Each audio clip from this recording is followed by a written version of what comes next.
आज हमारे कलाक भाई भी परेशान हो गए।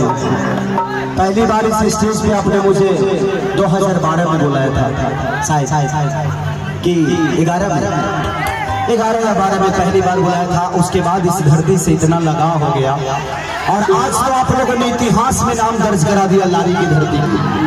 ऐसे ही इसका इतिहास है, जहां मां का आगमन होता है। ये धरती तो ऐसे ही इतनी पवित्र है कि इस धरती को चुमने के लिए हर आदमी आना चाहता है। जो नहीं आना चाहता है उसका दुर्भाग्य है। इस गांव में आने के बाद मुझे समझ में आया कि मोहब्बत क्या होता है। आज इस गांव ने मुझे एक बहन दे दिया। मेरी कोई बहन नहीं है। मैं इस रक्षाबंधन के दिन मेरा जयपुर में शो था, मेरे पास राखी दिया हुआ था। एक प्रणव मेरा भाई है, उनकी बहन ने राखी भेजी थी। मेरे पास राखी था और मैं जब लाल बत्ती पे देखता था लोगों के हाथों में राखी तो बड़ा अजीब सा आंखों में आंसू आ गया मेरे। एक भीख मांगने वाली मेरे पास आई, शीशा को ठकठकाया। मैंने बोला बहन मेरे के लिए राखी बांध सकती हो क्या? उस भीख मांगने वाली से मैंने राखी बनवाया, उसको बहन बनाया। तो उस राखी को भी त्योहार को मैं चाहता हूं कि मैं अपनों के साथ बिताऊं। जिनका कोई नहीं है कोशिश करता हूं कि मैं उनका होकर कुछ कर जाऊंगा, क्योंकि जब मैं कुछ नहीं था तो मेरा कोई नहीं था। लेकिन आज लोगों ने उस काबिल बना दिया आप सबकी मोहब्बत ने। आज खेसारी को लीटी बेचकर इंटरनेशनल तक पहुंचा दिया। लव यू ऑल सबको। कि अब जा जा जा जान भुला जाइया। लव यू का गाना है। आप लोग जब सिनेमा देखेंगे तो आपको समझ में आएगा।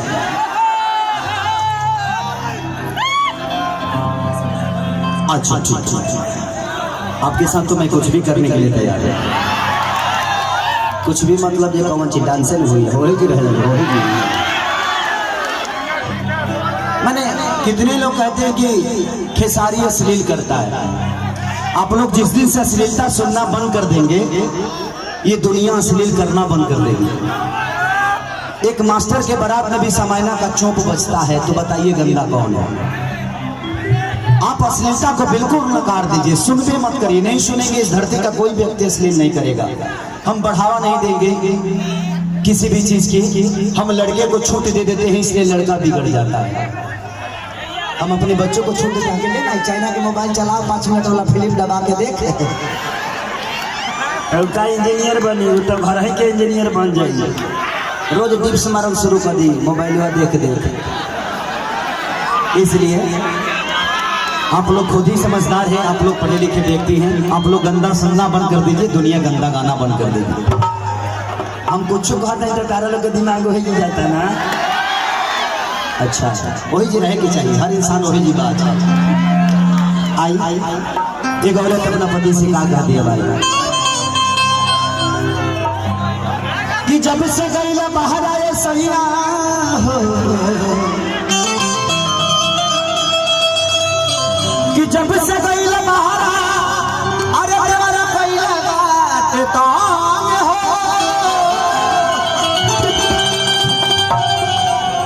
अरे सुतला में आवता से जिए पकार जान हो। कि सवख सिंगारी के अरे मिला दे टमाटी, कि सवख सिंगारी के मिला दे टमाटी। आ राती के धुकुर धुकुर करता है छाती।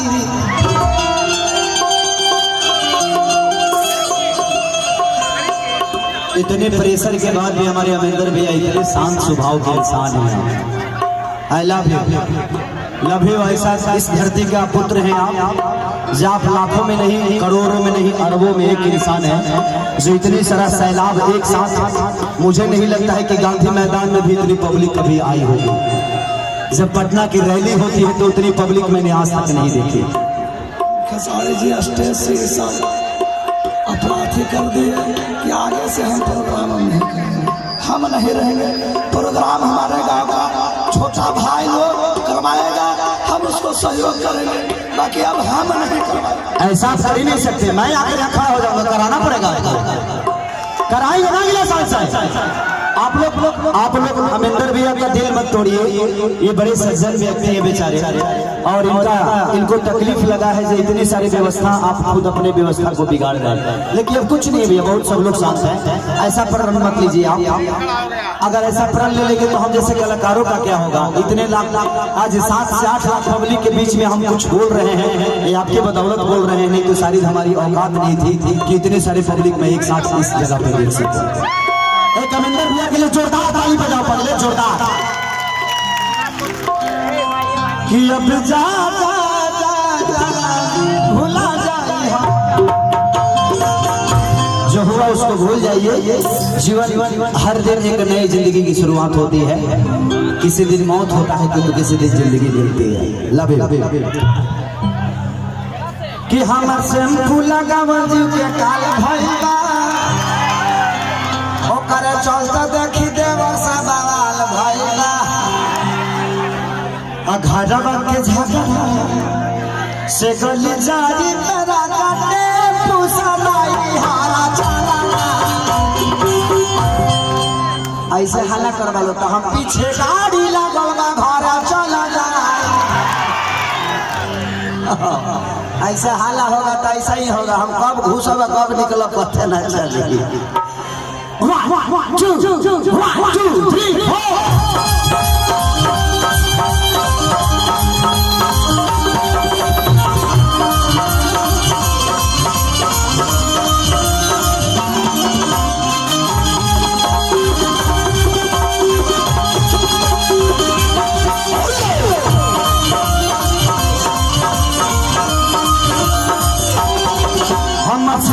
लगा बजी के काल भइला, ओकरे सोचे देखी देवर सा बवाल भइला।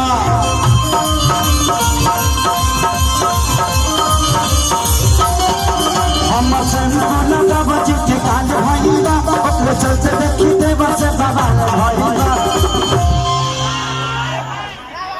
कि घरवा के झगड़ा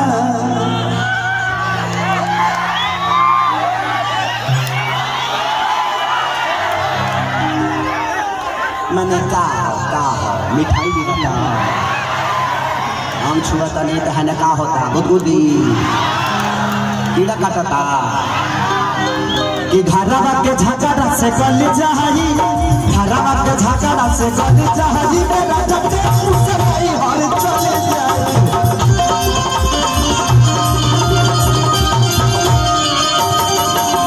सहले का छुट्टी तब जब जाही, मेरा जब मुसराई हर चले जाए।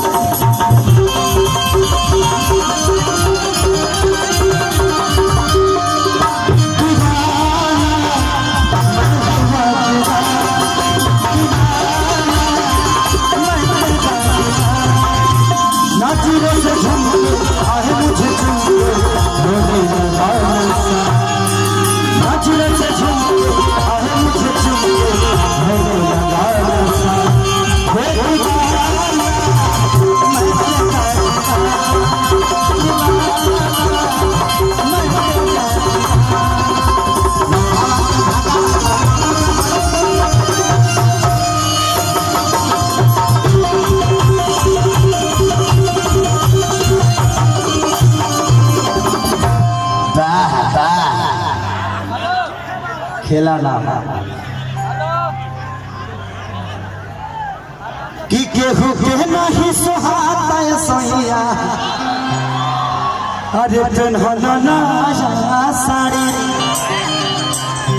आना ना दो हम डाली राजा आका पाला का पाला।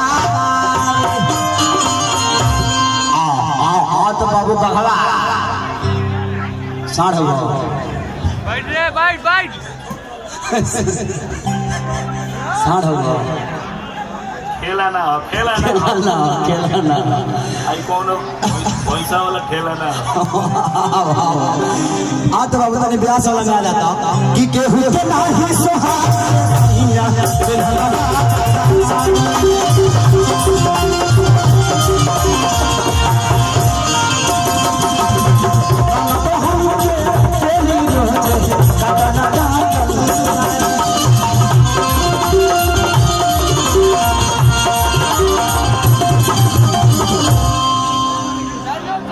नहीं दू आई तितली ही का तब मैंने यह जगह रहा कहिए लेके उड़ जाई तब का होई है नहीं बा मैं दही गोदने हकारे हाँ चमगादड़ हो देखिए चमगादड़ कहीं ठोक मत जाओ कि केहू के नाही सुहाता है सही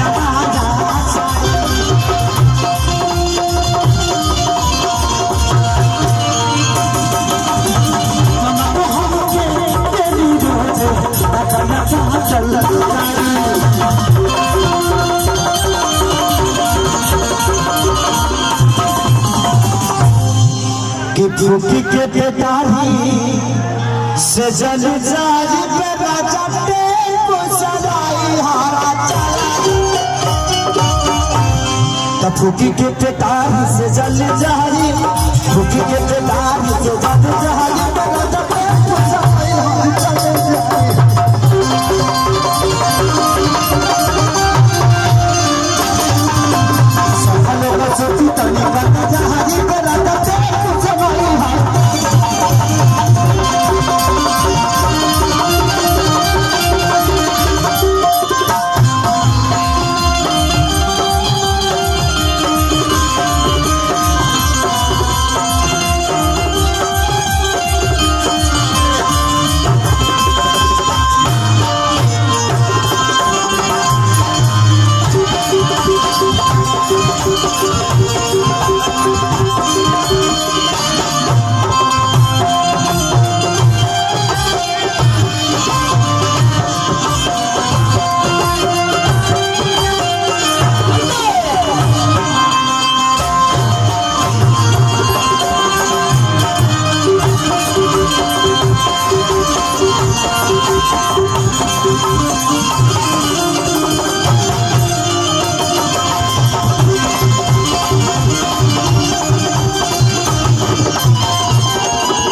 हारा दिया कहते हैं कि बात ना कहे सोना बारा सैया पवन पुजारी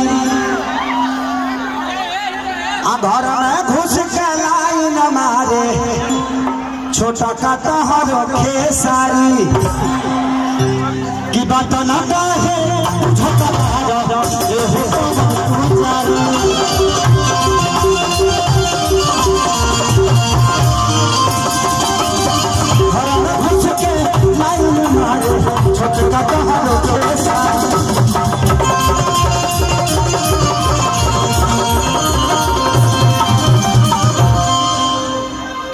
कि शंकर के अरे चाहल जाए आटे पूछनाई हारा चला